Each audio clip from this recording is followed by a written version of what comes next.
Kat Hobbs is here, founder of We Own It. Kat, very good morning to you. Good morning. Good morning, I don't know how you get a job running a water company, but it seems to me that it's a pretty cushy number if you can get in there. You don't have to bother about doing your job. You don't have to worry about actually delivering what you promised to deliver. You just take a massive, great big bonus and screw everything up. That's right. It's an incredibly cushy number. They're getting these bonuses on top of salaries that are around 2 to 3 million a year. The thing is, though, we're looking at the wrong man there. That is not the man who can save Thames Water. Right. The man who can save Thames Water is Steve Reed, the Environment Secretary, because he is the one who can take Thames Water into public ownership.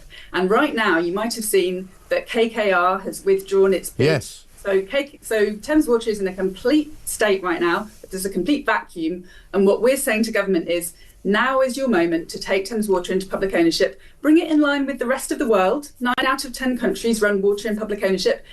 4 out of 5 people in the country want us to run water in public ownership. And no wonder when you look at the mess that we're in, because we've tried to pretend that water is something that you can have a market in. Everybody knows that's not true.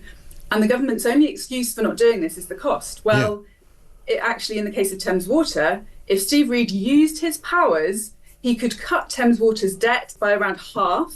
That's according to the Treasury and JP Morgan. Shareholders are already saying they don't want to be part of it. What is it going to take for the Environment Secretary to bring this company into public ownership? And when we're looking at the rest of the water companies, you know, this story today, frankly, it's just tinkering around the edges. It's really quite farcical because we're talking about banning bonuses.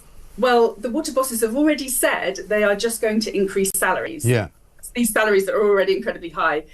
If you don't think that water bosses should be getting bonuses when the water companies fail to perform, then you probably shouldn't also think that the shareholders around the world are going to be getting their dividends when the companies fail to perform. Yeah. The companies are failing to perform, so why are the shareholders getting dividends? And if you follow that through to its logical conclusion, which 82% of us have, you say, well, we shouldn't have privatisation at all. And this experiment that we've had since 1989 has been a complete failure. Yeah.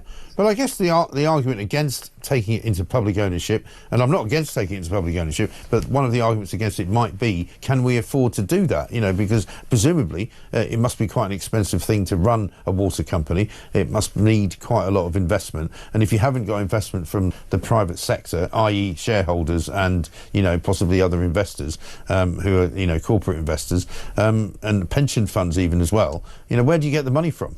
Well, they're not investing. So every penny of investment that we've had since privatisation started has come from your bills, my bills, everyone's bills.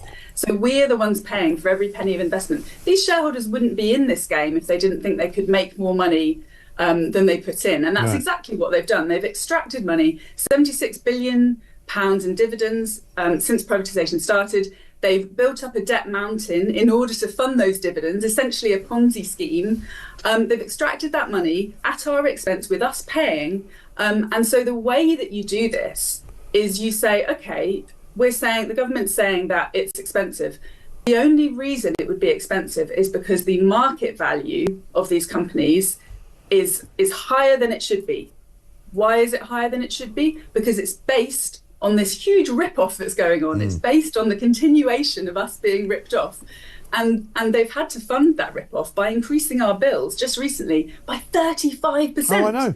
It's insane. In a year when it's a 10-year high for sewage in England. Yeah, it's absolutely unbelievable. Kat, listen, great to talk to you. We'll have to do this again. Founder of We Own It.